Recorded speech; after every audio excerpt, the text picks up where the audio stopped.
1970 का दशक। मुंबई को तब बॉम्बे कहा जाता था। एक ऐसा शहर जहां सपने भी बनते थे और साम्राज्य भी। लेकिन इसी शहर में एक पुलिस वाले के घर में चुपचाप जन्म ले रही थी एक ऐसी कहानी जो आगे चलकर भारत के इतिहास का सबसे काला अध्याय बन गई। इसी शहर में मुंबई पुलिस के एक बेहद ईमानदार हेड कांस्टेबल इब्राहिम कास्कर का परिवार रहता था, जिन्होंने पूरी जिंदगी अपनी वर्दी पर रिश्वत का एक भी दाग नहीं लगने दिया। लेकिन किस्मत को कुछ और ही मंजूर था, क्योंकि उनके ही घर में 27 दिसंबर 1955 को दाऊद इब्राहिम का जन्म हुआ, जो बचपन से ही पढ़ाई से दूर और सड़कों की चमक दमक से आकर्षित था। उसकी नजरें हमेशा उन लोगों पर रहती थीं जो महंगी गाड़ियां चलाते थे और जिनके इशारे पर बाजार बंद हो जाता था। धीरे धीरे उसके अंदर एक खतरनाक सपना पनपने लगा, मुंबई का बेताज बादशाह बनने का। शुरुआत हुई डोंगरी की गलियों में छोटी मोटी चोरी, लूट और हफ्ता वसूली से। उस समय मुंबई के अंडरवर्ल्ड पर हाजी मस्तान, करीम लाला और वरदराजन मुदलियार जैसे बड़े नामों का राज था। 20 साल के दाऊद ने जल्दी ही करीम लाला के पठान गैंग में जगह बना ली, जहां उसका काम था स्मगलिंग के माल जैसे सोना, घड़ियां और हथियारों को पुलिस की नजरों से बचाकर सुरक्षित ठिकानों तक पहुंचाना।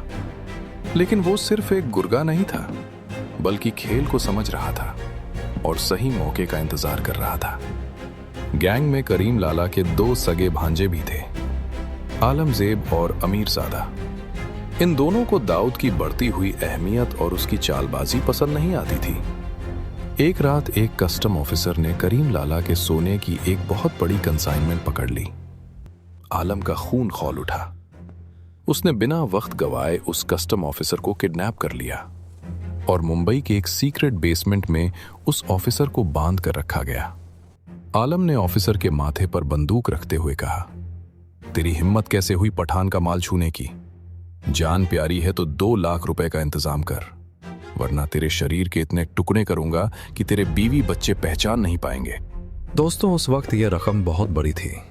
पैसा लेने दाऊद को भेजा गया, लेकिन जब दाऊद के हाथों में वो 2 लाख रुपए की भारी गड्डियां आईं, तो उसके अंदर का शैतान जाग उठा और उसने बड़ा हिस्सा खुद रख लिया और झूठ बोल दिया कि बस इतना ही मिला है। जब पठान भाइयों ने अपने सीक्रेट सोर्सेज और खबरी नेटवर्क से पता किया, तो उन्हें पता चला कि पैसा पूरा दिया गया था।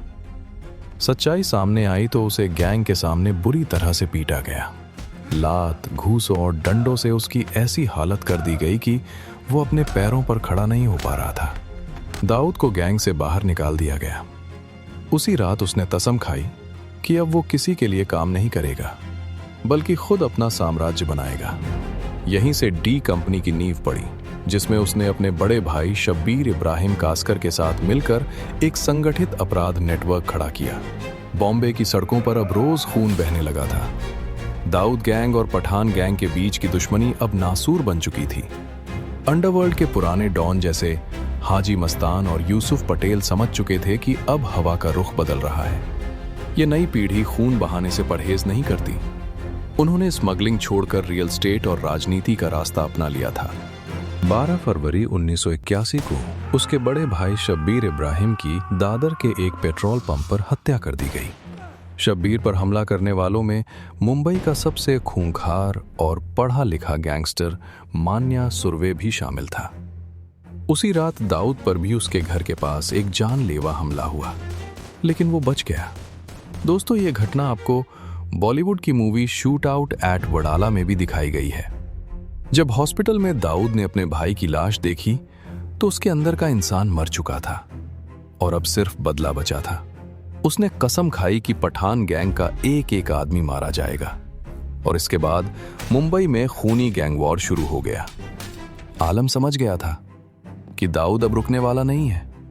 अपनी जान बचाने के लिए आलम ने रातों रात मुंबई छोड़ दी और गुजरात को अपना नया बेस बना लिया। गुजरात में पठान गैंग के पुराने और मजबूत कॉन्टैक्ट थे। 6 सितंबर 1983 को सेशन कोर्ट के अंदर जज के सामने आलमजेब के भाई अमीरजादा की दिन दहाड़े हत्या ने पूरे सिस्टम को हिला दिया और ये साफ हो गया कि दाऊद अब कानून से नहीं डरता। दाऊद जो संदेश देना चाहता था वो पूरे भारत के अंडरवर्ल्ड और पुलिस महकमे तक पहुंच चुका था।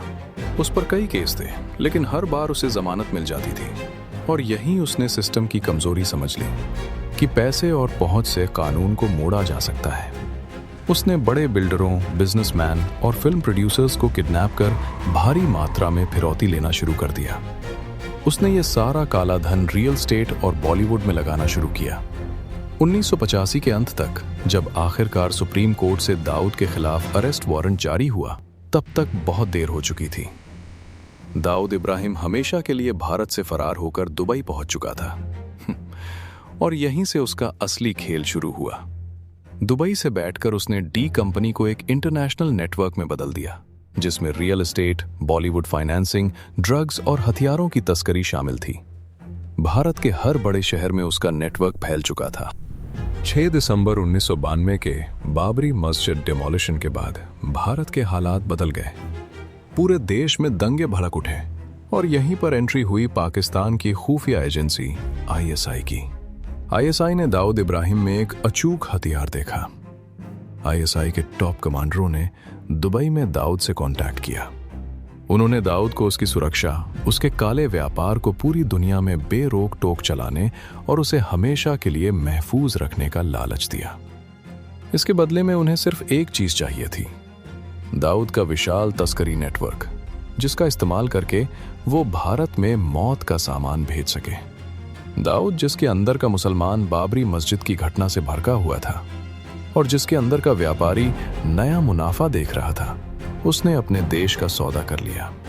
दाऊद ने गुजरात और महाराष्ट्र के समुद्री तटों के जरिए हथियारों और आरडीएक्स की भारी कंसाइनमेंट भारत में उतारनी शुरू की।